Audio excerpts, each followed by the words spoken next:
وَمَن تَابَ وَعَمِلَ صَالِحًا، پھر دوبارہ تکرار کے ساتھ یہ بات آ چکی ہے، جو توبہ کرے اور پھر عمل اچھا کرے، فَإِنَّهُ يَتُوبُ إِلَى اللَّهِ مَتَابًا، تو وہ ہے جو حقیقت میں توبہ کرتا ہے اللہ کی جناب میں جیسے کہ توبہ کرنی چاہیے، عمل میں کوئی تبدیلی نہ ہو اور توبہ کی تسبیح ہوتی رہے، استغفر اللہ ربی من کل ذنب واتوب الیہ، آپ نے 10 تسبیحیں کر دی، 1000 مرتبہ کہہ لیا، یہ سب زیرو ہے اللہ کی نگاہ میں۔ ذکر کا ثواب مل جائے گا کہ اتنا وقت آپ نے اللہ کا نام لیا ہے، اللہ کا ذکر کیا ہے، اس کا ثواب تو ملے گا، لیکن یہ توبہ نہیں ہے، اس سے کسی گناہ کی معافی کا کوئی سوال نہیں ہوتا، اس سے برائیوں کے بھلائیوں میں بدلنے کا کوئی امکان نہیں ہے، اس سے اس کی سزا سے بچنے کی کوئی سبیل نہیں ہے۔ اب سورہ تحریم میں خاص طور پر ایک خاص جو پس منظر ہے اس کے اعتبار سے یہ آیت آ رہی ہے، یا ایھا الذین آمنوا توبوا الی اللہ توبۃ نصوحا، اے وہ لوگوں جو ایمان لائے ہو، اے ایمان کے مدعیوں، دعوے داروں، توبہ کرو اللہ کی جناب میں، لیکن وہ توبہ خالص ہونی چاہیے، توبۃ نصوحا۔ اس سورہ مبارکہ کے پس منظر کو نوٹ کیجئے تو اس میں ایک خطائے اجتہادی کہہ لیجئے حضور سے ہو گئی تھی صلی اللہ علیہ وسلم، اگرچہ وہ خطا جانب خیر میں تھی، اچھے کام کے لیے تھی، برے کام کے لیے نہیں تھی، کہ آپ نے اپنی ازواج مطہرات کی دل جوئی کے لیے ایک شے جو اللہ کی طرف سے آپ کے لیے حلال تھی اس کو استعمال نہ کرنے کی قسم کھا لی، تو اس پر حضور کو روکا گیا، یا ایھا النبی لم تحرم ما احل اللہ لک تبتغی مرضات ازواجک، اے نبی کیوں آپ اپنے اوپر حرام ٹھہراتے ہیں وہ شے جو اللہ نے آپ کے لیے حلال قرار دی ہے؟ کیا آپ اپنی بیویوں کی رضا جوئی کے لیے ایسا کر رہے ہیں؟ واللہ غفور الرحیم، اللہ غفور ہے، رحیم ہے، اللہ نے آپ کی اس خطا سے درگزر کیا ہے، لیکن قد فرض اللہ لکم تحلۃ ایمانکم، اللہ تعالیٰ نے راستہ تمہارے لیے کھول دیا ہوا ہے کہ ایسی قسموں کو کھولا جا سکتا ہے، جس کے لیے کہ سورہ مائدہ کے اندر کفارہ دے دیا گیا۔ تو گویا کہ حضور کو یہاں حکم دیا جا رہا ہے کہ آپ اپنی اس قسم کا کفارہ دیجئے، قسم کا، اور یہ جو قسم ہے اس کو کھول دیجئے۔ نمبر 2 پہ پھر 2 ازواج مطہرات کا معاملہ آیا کہ حضور نے ایک راز کی بات کہی ایک زوجہ محترمہ سے، لیکن انہوں نے وہ راز جو ہے وہ دوسری زوجہ محترمہ کو پہنچا دیا جن میں زیادہ آپس میں قریبی تعلق تھا، تو گویا کہ یہ بھی ایک طرح سے خیانت ہو گئی، اس لیے کہ راز جو ہے وہ تو ایک امانت ہوتا ہے، اور خاص طور پر عائلی زندگی میں میاں بیوی کے درمیان کے جو معاملات ہوتے ہیں وہ تو بہت ہی رازداری پر مبنی ہوتے ہیں، اس لیے ان میں سے کوئی چیز جو ہے جس کو خاص طور پر کہا گیا ہو کہ یہ ایک راز کی بات ہے جو تم سے کہہ رہا ہوں، کسی اور سے کہنا نہیں ہے، تو اس میں جو غلطی ہوئی ہے وہ بھی ایک بڑی غلطی تھی حضرت عائشہ صدیقہ رضی اللہ تعالی عنہا ان کی۔ تو ان دونوں کے پس منظر میں پھر تیسری بات آئی کہ اہل ایمان اگر تم غافل ہو اپنے اہل و عیال کی طرف سے اس اعتبار سے کہ ان کا کردار کیسا بن رہا ہے، وہ اللہ کے بندے ہیں یا کوئی غلطیاں کر رہے ہیں، خطا کر رہے ہیں، تو دیکھو یہ تم ان کے ساتھ جو ہے وہ محبت نہیں کر رہے، عداوت کر رہے ہو، اس لیے کہ تمہاری اس نرمی، تمہاری اس شفقت اور ان محبت کے اندر اس درجے بڑھ جانا کہ اس میں اللہ تعالیٰ کے جو حرام کردہ امور ہیں ان میں بھی تم ملوث ہو جاؤ، تو یہ گویا کہ در حقیقت تم اپنے آپ سے بھی دشمنی کر رہے ہو اور ان سے بھی دشمنی کر رہے ہو، اپنے آپ سے دشمنی کر رہے ہو کہ تمہاری عاقبت خراب ہوگی، ان سے دشمنی کر رہے ہو کہ ان کی اگر تربیت غلط ہو جائے گی تو گویا کہ وہ جہنم کا نوالا بنیں گے۔ اب اس 3 چیزوں کے پس منظر میں فرمایا جا رہا ہے، یا ایھا الذین آمنوا توبوا الی اللہ توبۃ نصوحا، اے ایمان والو، اے ایمان کے دعوے دارو، اللہ کے جناب میں توبہ کرو، لیکن توبہ خالص نصوحا۔ پہلی بات تو یہ جانیے، میں نے بھی یقیناً پہلے بھی عرض کیا ہوگا لیکن دہرانے میں کوئی حرج نہیں ہے، عربی زبان میں یہ 2 الفاظ بہت قریب ہیں، آبا یعوب اوبن اور تابا یتوب توبن یا توبتن۔ آبا یعوب اوبن بھی ہوتا ہے واپس لوٹنا، لیکن یہ ہے کسی یعنی مادی چیز کی طرف سے واپس لوٹنا، ایک ہے تابا یتوب توبن یا توبتن، وہ کسی فعل سے، معنوی چیز سے پلٹ آنا، لوٹ آنا۔ چنانچہ ایک بڑی پیاری جو دعا حضور صلی اللہ علیہ وسلم مانگا کرتے تھے، آپ کی مسنون دعاؤں میں سے ہے، جب آپ سفر پر گئے واپس گھر آئے تو گھر میں داخل ہوتے ہوئے آئبونا تائبونا لربنا حامدون، ہم پلٹ کر آ گئے ہیں سفر سے، وطن سے میں پہنچ گئے ہیں، گھر میں داخل ہو رہے ہیں، اور ہم اس حال میں بھی اپنے رب کی جناب میں توبہ بھی کر رہے ہیں، رجوع کر رہے ہیں اللہ کی جناب میں، اور اپنے رب کی حمد کرتے ہوئے داخل ہو رہے ہیں، آئبونا تائبونا لربنا حامدون۔ اسی طرح آپ بازار جائیں، اس کے بعد اپنے گھر میں داخل ہو تو یہ دعا پڑھے تو یہ گویا یہ بہت ہی ایک یوں سمجھیے مبارک، بہت سی اس کے اندر برکات ہوں گی۔ تو اس میں بھی لفظ آبا یعوب و اوبن، تابا یتوب و توبن، یہ دونوں کے بہت قریب آ گئے، آئبونا تائبونا لربنا حامدون، توبو الی اللہ۔ اب الہ کو نوٹ کیجئے، یہ توبہ کا لفظ بھی بہت سے ایسے الفاظ میں سے عربی زبان کے، جیسا کہ اس سے پہلے ہم دیکھ چکے ہیں کہ ایک لفظ ہے رغبہ، رغبہ رغبت جسے اردو میں ہم بولتے ہیں۔ رغبہ الہ ہوگا تو کسی شے کی طرف رجحان ہونا، اس کی طلب پیدا ہو جانا، اس کی خواہش پیدا ہو جانا، اور رغب عن ہوگا تو کسی چیز سے متنفر ہو جانا، دور ہٹ جانا، دور چلے جانا۔ ورب ایک ہی ہے، پریپوزیشن کی چینج سے بالکل برعکس نتیجہ نکل آیا۔ ومن رغب عن سنتی فلیس منی، جسے میری سنت پسند نہیں ہے، جو اس سے ہٹتا ہے، پیچھے ہٹتا ہے، اس کو ترک کرتا ہے، اس کا مجھ سے کوئی تعلق نہیں۔ اسی طرح مالا یمیل و میلن، مالا الہ کسی شے کی طرف مائل ہونا، مالا عن اس شے سے ہٹ جانا، پیچھے ہٹ جانا، نفرت ہو جانا۔ اسی میں وہ لفظ تھا سا، فقط سقط قلوبکما، تمہارے دل جو ہے وہ تو مائل ہو ہی گئے ہیں۔ سغا بھی الہ ہوگا تو اس کے معنی کسی شے کی طرف مائل ہو جانا، عن ہوگا تو کسی شے سے متنفر ہو جانا۔ تو وہاں میں عرض کر چکا تھا لقد سقط قلوبکما، تو اے نبی کی دونوں بیویوں، تمہارے دل تو یقیناً اللہ کی طرف مائل ہو چکے ہیں، توبہ کی طرف مائل ہو چکے ہیں، لیکن زبان سے یہ کہتے ہوئے کہ حضور معاف کر دیجئے غلطی ہو گئی، یہ اس میں ذرا حجاب آ رہا ہے۔ ظاہر بات ہے شوہر اور بیوی کے درمیان جس طرح کا تعلق ہوتا ہے تو اس میں یہ کہ بسا اوقات اپنی غلطی کو واضح الفاظ میں تسلیم کرنے میں کچھ ہچکچاہٹ سی ہوتی ہے۔ تو وہ ایک کیفیت تھی کہ تمہارا دل تو مائل ہو چکا ہے، لیکن یہ کہ تم ذرا زبان سے بھی کہو، اقرار کرو۔ اسی طریقے سے یہ لفظ توبہ ہے، توبہ الہ ہے، کسی کی جناب میں توبہ کرنا۔ جب اللہ تعالیٰ کی طرف توبہ کا لفظ آئے گا تو توبو الی اللہ توبۃ نصوحا، اللہ کی جناب میں توبہ کرو۔ اور جب اللہ تعالیٰ توبہ کرتا ہے، یہ لفظ جو ہے دو طرف استعمال ہوتا ہے، تواب بندہ بھی ہے، تواب اللہ بھی ہے۔ اللہ تواب ہے، بہت توبہ کا قبول کرنے والا، بندہ تواب ہے، بہت زیادہ توبہ کرنے والا۔ وہ حدیث میں آپ کو سنا چکا ہوں، کل بنی آدم خطاؤون وخیر الخطائین التوابون، تمام بنی آدم نہایت خطا کار ہیں، گناہ گار ہیں، غلطیاں ہوتی ہیں، خطائیں ہوتی ہیں، لیکن ان خطا کاروں میں بہتر لوگ وہ ہیں جو بہت توبہ کرنے والے، رجوع کرتے، پلٹتے ہیں، ان میں پشیمانی پیدا ہو جاتی ہے اور وہ اللہ تعالیٰ کی جناب میں رجوع کرتے ہیں، تو وہ تواب ہیں، بہت زیادہ توبہ کرنے والے۔ لیکن اللہ کی جناب میں توبہ جب بندہ کرتا ہے تو وہ الہ آئے گا، تابہ الہ، اس نے توبہ کی اللہ کی جناب میں۔ اللہ توبہ کرتا ہے یعنی اللہ تعالیٰ جو ہے اپنی نظر شفقت اور نظر رحمت جو پھیر دی تھی اس نے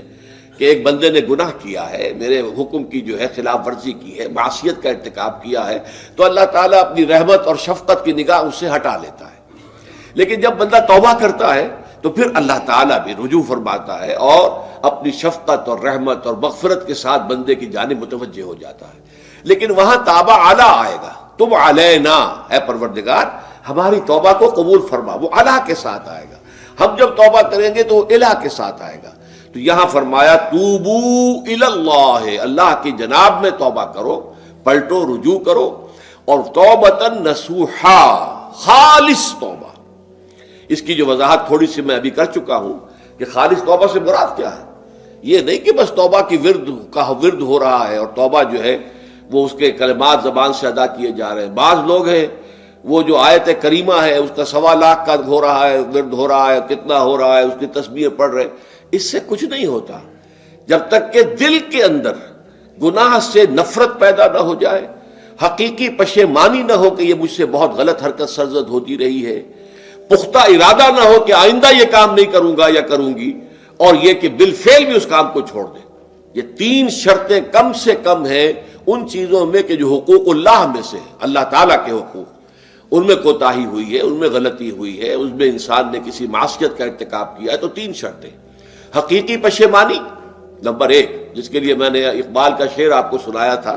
جو بالکل نوجوانی کے دور میں انہوں نے کہا تھا، اور کسی، اب میں نام بھول رہا ہوں، کوئی بہت بڑے شاعر تھے، استاذ تھے، اساتذہ، استاذ الشعراء، انہوں نے کہا تھا کہ میاں صاحبزادے اس عمر میں اور یہ شعر، اس قدر اونچا شعر ہے کہ موتی سمجھ کے شان کریمی نے چن لیے قطرے جو تھے میرے عرق انفعال کے. انفعال کہتے ہیں شرمندگی کو، کہ میں جب شرمندہ ہوا کہ میں اللہ کی جناب میں یہ کیا حرکت کر بیٹھا، تو اس سے میرے پیشانی پر جو پسینے کے قطرے رونما ہوئے اللہ تعالیٰ نے ان کو موتی سمجھ کے چن لیا. اللہ تعالیٰ کو بندے کی توبہ سے اتنی خوشی ہوتی ہے. وہ حدیث بھی میں آپ کو سنا چکا ہوں کہ تم اندازہ کرو، ایک شخص ہے کہ جو ایک ریگستان میں لقودق صحرا میں سفر کر رہا تھا، اس کا ایک اونٹ تھا جس پر وہ سفر کر رہا تھا، اسی پر اس کا جو بھی راستے کا کچھ کھانا وانا تھا، خوراک تھی، وہ بھی اس کی پوٹلیاں بھی تھیں اور پانی کی چھاگل بھی بندھی ہوئی تھی. تھوڑی دیر کے لیے وہ ایک درخت کے سائے میں بیٹھ گیا استراحت کے لیے. وہ اسی میں آنکھ لگ گئی اس کی. اب جب آنکھ کھلی تو دیکھا کہ اونٹ غائب ہے. اب اونٹ گویا کہ اس کی زندگی کا واحد سہارا، کہاں جائے گا اب بغیر اونٹ کے؟ اس دوڑا دائیں بائیں، شمال جنوب مغرب مشرق، سب میں کہیں جہاں تک وہ کر سکتا تھا اسے کہیں اونٹ نظر نہیں آیا. تو پھر وہ اسی درخت کی سائے میں آ کر بیٹھ جاتا ہے موت کے انتظار میں کہ اب تو موت ہی آئے گی، نہ کھانے کو کچھ، نہ پینے کو پانی، نہ سواری کہ میں کہیں یہاں سے نکل سکوں. اچانک دیکھتا ہے کہ وہ اونٹ تو کھڑا ہوا ہے اور وہ سامان بھی موجود ہے. تو اس میں فرط مسرت کی وجہ سے خوشی اتنی شدید ہوتی ہے اسے کہ وہ کہنا تو یہ چاہتا ہے اے اللہ میں تیرا بندہ ہوں تو میرا رب ہے، لیکن وہ کہہ یہ بیٹھتا ہے اے اللہ میں تیرا رب ہوں تو میرا بندہ ہے. یعنی اتنا وہ اپنے اس میں حواس کھو بیٹھتا ہے خوشی کی وجہ سے. اتنی ہی خوشی ہوتی ہے اللہ تعالیٰ کو اپنے کسی گناہ گار بندے کی توبہ سے. اب آپ اندازہ کیجئے، یہ ہے جو تشبیہ حضور صلی اللہ علیہ وسلم نے توبہ کی عظمت کے لیے بیان کی. تو اس کے حوالے سے، اور میں آپ کو فلسفے کے طور پر بھی بتا چکا ہوں کہ بہت بڑی غلطی جو ہے، جیسے ان دونوں صورتوں کا جو مرکزی مضمون میں نے بتایا تھا کہ خاندانی زندگی میں دو انتہائی کیفیات پیدا ہوتی ہیں. یا میاں بیوی کی موافقت نہیں ہو رہی تو آخری حد ہے طلاق، یا یہ ہے کہ اتنی محبت ہو گئی ہے کہ محبت کی وجہ سے شریعت کی حدود کے اندر رد و بدل ہو رہا ہے. تو پہلے کے موضوع کے اوپر سورہ طلاق ہے اور دوسرے موضوع کے اوپر سورہ تحریم ہے. تو طلاق کے معاملے میں بھی عیسائیوں سے جو بہت زیادہ غلطی، بہت بڑی سرزد ہوئی، وہ یہ ہے کہ حضرت عیسیٰ نے یہ فرمایا تھا کہ جو شخص اپنی بیوی کو طلاق دیتا ہے گویا کہ ناحق، وہ گویا کہ اس سے زنا کرواتا ہے. یعنی یہ کہ طلاق ہو گیا اس کو، اب وہ بیچاری جو ہے وہ بے شوہر کے ہے، عام طور پر مطلقہ سے کوئی شادی نہیں کرتا، تو اب اس کے فتنے میں مبتلا ہونے کا امکان موجود ہے، وہ زناکاری پر آمادہ ہو سکتی ہے. تو جس شخص نے اسے غلط طلاق دی تھی در حقیقت وہ ذمہ دار ہوگا اس زناکاری کا جو وہ کر رہی ہے. یہ اصل میں ایک اخلاقی تعلیم تھی جس کو کہ انہوں نے قانونی سمجھ لیا اور طلاق کا دروازہ بند کر دیا. حالانکہ شریعت موسوی میں طلاق کا راستہ کھلا تھا، جیسے شریعت محمدی میں کہ اگر کوئی صورت ایسی ہے کہ مزاج نہیں مل رہا ہے تو ٹھیک ہے، علیحدہ ہو جاؤ، سیپریشن کا راستہ کھلا ہوا ہے. اگرچہ اللہ کو حلال چیزوں میں سب سے زیادہ ناپسند طلاق ہے، اللہ چاہتا یہی ہے کہ یہ بندھن بندھ جائے تو بندھا رہے ساری عمر. لیکن یہ کہ یہ بھی نہیں ہے کہ گھر کے اندر چخ چخ ہوتی رہے، چپکلش چلتی رہے، گھر کے اندر چین نہ رہے، راحت نہ رہے، باہمی اعتماد نہ ہو اور پھر بھی وہ بندھن بندھا رکھا جائے، اس کا کوئی فائدہ نہیں. تو قانون وہ تھا، لیکن اخلاقی تعلیم یہ تھی، جیسے حضور نے فرمایا ابغض الحلال عند اللہ الطلاق. لیکن ساتھ ہی میں نے وہ حدیث بھی آپ کو سنا دی کہ جو شخص اپنی بیوی کی جو بھی اس کی روش ہے اس سے سخت نالا ہے، شکایتیں کرتا پھرتا ہے دوسروں سے، طلاق نہیں دیتا، تو اللہ تعالیٰ اس کی دعا سنتا ہی نہیں کہ جب میں نے تمہارے لیے راستہ کھلا ہوا تھا وہ تم اختیار نہیں کر رہے. تو یہی معاملہ در حقیقت عیسائیوں نے اس حد تک بڑھایا کہ حضرت آدم اور حوا سے جو خطا ہو گئی تھی، وہ خطا جو ہے وہ تو ہر انسان دنیا میں جو آتا ہے تو خطا کار ہے، وہ اپنے آباء و اجداد، اپنے اماں حوا اور اپنے ابا آدم کی خطا لے کر اپنے ساتھ پیدا ہو رہا ہے، تو گناہ گار ہے. Man is sinful from the very birth. اب اس کا کیا علاج ہو؟ پھر وہ تو اس کا علاج ڈھونڈا کہ اللہ نے اپنا اکلوتا بیٹا زمین پر بھیج کر اور اسے ان لوگوں کی طرف سے کفارہ بنا لیا کہ جو ہمارے اس بیٹے پر ایمان لے آئے. یہ سارا عقیدہ بنائے فاسد علی الفاسد کیوں ہوا؟ کہ توبہ کے بارے میں تصور ان کا غلط ہو گیا. اللہ قرآن مجید نے واضح کیا کہ غلطی تو ہوئی تھی حضرت آدم و حوا سے، شیطان کے بہکانے میں آ گئے تھے، لیکن یہ کہ پھر انہوں نے توبہ کی، اللہ نے تاب علیہ، اللہ نے اس کی توبہ قبول فرما لی. فتلقى آدم من ربہ کلمات فتاب علیہ. تو آدم نے اپنے رب سے کچھ کلمات سیکھ لیے. پشیمانی تو ہو گئی تھی، شرمندگی ہو گئی تھی، لیکن الفاظ نہیں مل رہے تھے. کن الفاظ میں میں اللہ کی جناب میں توبہ کروں؟ اللہ کی کمال شفقت کے اللہ نے وہ الفاظ بھی انہیں تلقین کر دیے جو سورہ اعراف کے اندر بیان ہوئے ہیں، ربنا ظلمنا انفسنا وان لم تغفر لنا وترحمنا لنکونن من الخاسرین۔ اللہ نے توبہ قبول فرما لی، فتاب علیہ۔ اب جو بچہ پیدا ہو رہا ہے نسل آدم کا، وہ کوئی اپنے جد امجد جو ہے حضرت آدم اور حضرت حوا کے گناہ کی پوٹ لے کر نہیں آتا ہے، وہ تو کل مولود یولد علی الفطرہ، فطرت الاسلام پہ پیدا ہوتا ہے۔ تو توبہ کی در حقیقت جو عظمت اور حقیقت ہے ہمارے دین میں، اس کو نہ سمجھنے سے بھی بہت بڑی غلطیاں لوگوں سے ہو جاتی ہے، اور تاریخ انسانی میں اتنی بڑی بڑی غلطیاں ہوئی ہیں۔ طلاق کے معاملے میں بھی عیسائیوں نے پھر یہ کیا کہ سوائے اس کے کوئی شکل نہیں ہے کہ بیوی زناکار ہو تو پھر تو طلاق ہو جائے گی، سیپریشن ہو جائے گی، لہذا جو طلاق دینا چاہتے تھے وہ ایسے مواقع پیدا کرتے تھے کہ بیوی زنا کرے، یا یہ کہ جھوٹی گواہیاں فراہم کرتے تھے زناکاری کی اور پھر اس سے چھٹکارا حاصل کرتے تھے۔ اس کے بغیر چھٹکارا حاصل کرنے کی کوئی شکل نہیں تھی۔ اس پر بڑے بڑے افسانے جو ہیں وہ مغربی لٹریچر کے اندر آپ کو ملیں گے کہ عورت سے نجات پانے کے لیے انہیں پھر یہ کرنا پڑتا تھا کہ جھوٹے طور پر جھوٹا الزام تہمت لگا کر اس کے اوپر زنا کا الزام ثابت کرے، یا یہ ہے کہ اسے واقعتاً خود ایسے حالات میں ڈال دے کہ وہ زانیہ بن جائے اور پھر اس سے نجات حاصل۔ یہ گویا کہ پھر وہی بنائے فاسد علی الفاسد، ایک غلط بات کے اوپر دوسری غلط بات کا۔ تو توبوا الی اللہ توبۃ نصوحا، توبہ کرو اللہ کی جناب میں جو کہ خالص توبہ۔ خالص توبہ میں 3 شرائط میں نے بیان کر دی کہ اگر اللہ کے حقوق میں معاملے میں کبھی بیشی ہوئی ہے تو پھر یہ ہے کہ پشیمانی حقیقی، عزم مصمم دوبارہ نہیں کروں گا نہ کروں گی، اور نمبر 3 یہ کہ ایک مرتبہ اس گناہ کو لازماً چھوڑ دینا۔ اس کے بعد جو ہے اگر یہ حقوق العباد میں سے ہے تو ایک چوتھی اضافی شرط ہے، یا تو اس کی تلافی کرو، اس کا پیسہ مارا تھا تو پیسہ دو، بہن کا حق جو ہے وراثت میں کھایا تھا تو اس کو ادا کرو، یا اس سے معافی حاصل کرو، یا پھر ایک شکل ہو سکتی ہے کہ اگر وہ فوت بھی ہو گیا ہے، اب کوئی شکل نہیں ہے، اس کی طرف سے صدقہ و خیرات کرتے رہو، اللہ یہ میں کر رہا ہوں اس کے حساب میں اس کو جمع کر دے، اور میری جو کوتاہی تھی اس کو معاف فرما دے، اس کو جو ہے وہ ڈیبٹ کریڈٹ ہو جائے گا، ورنہ پھر آخرت میں یہ ہوگا کہ آپ کی نیکیاں اس کے حوالے کی جائیں گی، یا آپ کے پاس نیکیوں کا ذخیرہ بھی کافی نہ ہوا تو اس کے گناہ آپ کے پلڑے میں ڈال دیے جائیں گے۔ اور اسی کو حضور نے فرمایا کہ میری امت کا اصل مفلس وہ ہے۔ آپ نے پوچھا اتدرون من المفلس، آپ لوگ جانتے ہیں کہ مفلس کون ہوتا ہے؟ تو صحابہ نے وہی جواب دیا جو ہم میں سے ہر شخص جواب دے گا، المفلس عندنا من لا درہم لہ ولا دینار، ہمارے نزدیک ہم مفلس اس کو کہتے ہیں جس کے پاس درہم و دینار نہیں ہے، روپیہ پیسہ نہیں ہے۔ حضور نے فرمایا نہیں، میری امت کا مفلس وہ ہوگا جو قیامت کے دن حاضر ہوگا، بہت سی نمازوں کی وہ پنڈ لے کر آئے گا، وہ گٹھڑی لے کر آئے گا، گٹھڑا لے کر آئے گا، اور روزوں کا اور اس کا اور حجوں کا اور عمروں کا، لیکن وقد شتم ھذا واکل مال ھذا، اس نے مال کھایا تھا فلاں کا حرام طریقے سے، فلاں کو گالی دیتی تھی، فلاں پر تہمت لگائی تھی، حقوق العباد کے اندر جو ہے اس کی عزت پر حملہ کیا تھا، وہ سارے مدعی جمع ہو جائیں گے۔ اللہ تعالیٰ کسی سے کہے گا بھائی تم اس کی نمازیں لے جاؤ، کسی سے کہے گا اس کے روزے لے جاؤ، اچھا تم لو حج لے جاؤ، اس کے عمرے لے جاؤ، اور اس کے بعد بھی مدعی باقی ہوں گے، تو اب مدعیوں کے گناہ اس کے پلڑے میں ڈالے جائیں گے، اور پھر وہ دوسروں کے گناہوں کے بوجھ تلے دب کر جہنم میں جھونک دیا جائے گا۔ تو یہ حقوق العباد کے اندر معاملہ اس سے بھی کہیں زیادہ سخت ہے کہ جو حقوق اللہ کا ہے۔ اللہ تو بڑا غفور ہے، رحیم ہے، اس کے اندر وہ رعایت بھی کرے گا، لیکن حقوق العباد کا معاملہ اللہ کہہ دے گا یہ میرا معاملہ ہے ہی نہیں، یہ تمہارا آپس کا معاملہ ہے، تمہیں اس میں تو جو بھی ہے لین دین کر کے ہی معاملہ چکانا ہوگا، دے دے کر معاملہ ہوگا، اس کے بغیر نہیں۔ تو توبوا الی اللہ توبۃ نصوحا عسى ربکم ان یکفر عنکم سیئاتکم، عین ممکن ہے، عسى اصل میں امید دلانے کے لیے ہوتا ہے، شاید کہ ایسا ہو جائے، لیکن جب اللہ کی طرف سے یہ لفظ آتا ہے تو یہ یقینی معنی، یقینی وعدے، اللہ کا وعدہ ہے، اگر تم یہ توبہ نصوح کرو گے تو اللہ کا وعدہ ہے تم سے کہ وہ تم سے تمہاری برائیوں کو دور کر دے گا۔ یہ تکفیر کے لفظ کو بھی سمجھ لیجئے، کفر کا اصل معنی ہے چھپا دینا، دبا دینا، اسی لیے گناہ کا کفارہ ہوتا ہے۔ آپ سے گناہ ہو گیا، آپ نے کفارہ دے دیا تو گناہ چھپ گیا، دب گیا، اس کے اثرات زائل ہو گئے، وہ آپ کے نامہ اعمال سے اس کو ختم کر دیا جائے گا۔ یہ ہے کفارہ، کفارہ۔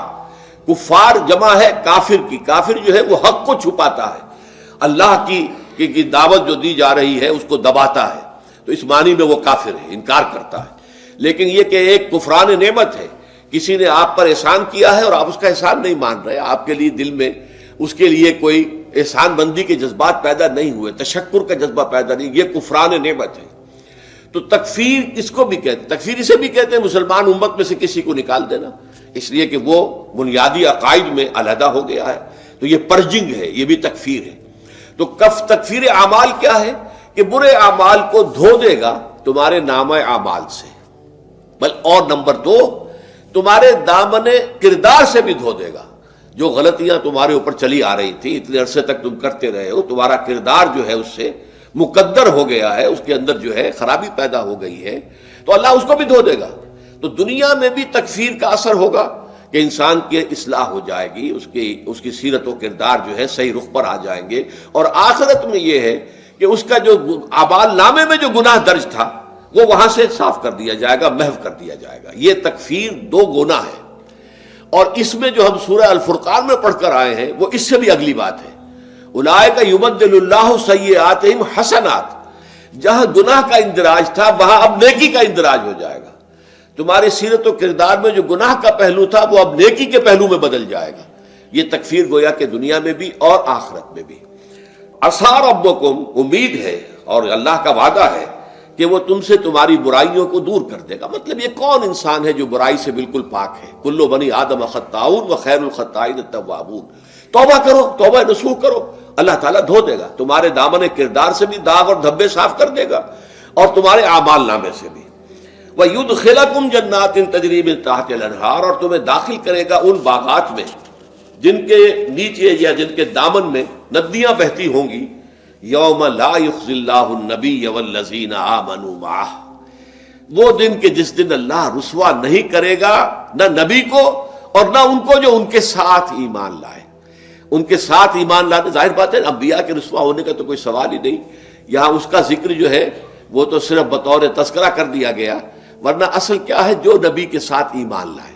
اور نبی کے ساتھ ایمان لانے والوں میں درجہ اول کے لوگ وہ ہیں جو صحابہ کرام ہیں، جو حضور کے زمانے میں تھے، حضور کے ساتھ دیا انہوں نے اپنے جان و مال سے حضور کے مشن کو تقویت پہنچائی، جہاں حضور کا پسینہ گرا وہاں اپنی خون کی ندیاں بہا دی، اپنی جانیں دے دی، تو وہ ہیں اولین۔ لیکن اللہ تعالی ہمیں بھی ان میں شامل کرے، اس لیے کہ جیسے کہ سورہ بقرہ کی جو آخری سے پہلی آیت ہے اس کے اندر بیان فرمایا گیا کہ آمن الرسول بما انزل الیہ من ربہ والمؤمنون، ایمان لائے رسول محمد صلی اللہ علیہ وسلم اس چیز پر کہ جو ان کے اوپر ان کے رب کی طرف سے نازل کی گئی، اور ایمان لائے صاحب ایمان، وہ صاحب ایمان سب کے سب شامل ہو جائیں گے۔ تو قیامت کے دن اللہ تعالیٰ رسوا نہیں کرے گا، یوم لا یخزی اللہ النبی والذین آمنوا معہ، جس دن کہ اللہ تعالیٰ رسوا نہیں کرے گا نہ اپنے نبی کو صلی اللہ علیہ وسلم اور نہ ہی ان کو کہ جو ان کے ساتھ ایمان لائے۔ اور یہ آخرت کی رسوائی جو ہے بہت بڑی رسوائی ہے۔ دنیا کی رسوائی انسان جو ہے اس کو بہت ہلکا سمجھے، آخرت کی رسوائی بہت بڑی ہے۔ پوری خلق خدا جہاں جمع ہوگی، پوری انسانیت جمع ہوگی، تمام آدم سے لے کر آخری انسان تک جمع ہوں گے، اور وہاں اگر رؤوس الاشہاد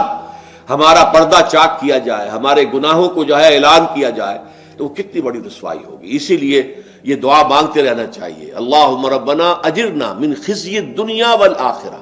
اے اللہ ہمیں بچا لے، دنیا اور آخرت دونوں کی رسوائی سے بچا لے۔ دنیا کی رسوائی یہ ہے کہ آپ کی کسی غلط کام کا چرچا ہو جائے، دنیا کے اندر پھیل جائے،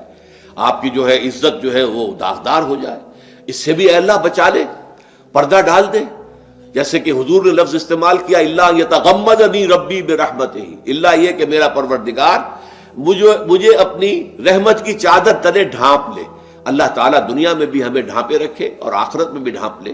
تو یہ خزی دنیا والآخرہ، اے اللہ ہمیں دنیا کی بھی رسوائی سے بچائے رکھ اور آخرت کی رسوائی سے بھی بچا لیجو۔